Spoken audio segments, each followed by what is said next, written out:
秘密だよ。秘密見ちゃダメだよ。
だらけ。もうこれなんだ何それ。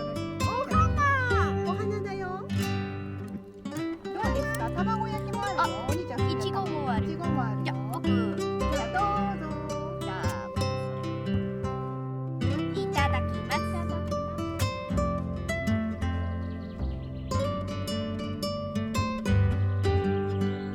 いい味します。あ、よかった。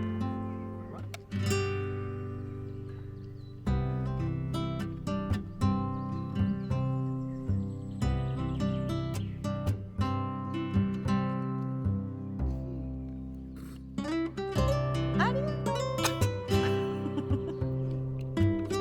ゆかりっていうのこれ。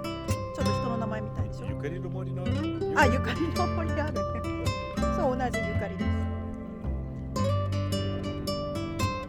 全部ゆかりの味しない。なんか面白いけど。ゆかりの味知ってる？初めてです。これはゆかり。オイカリプトスでしょ？え？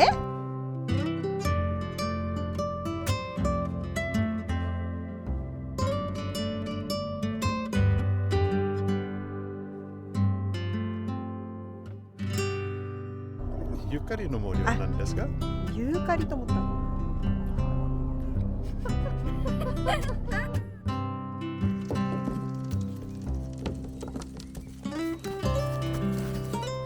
じゃあ行こう。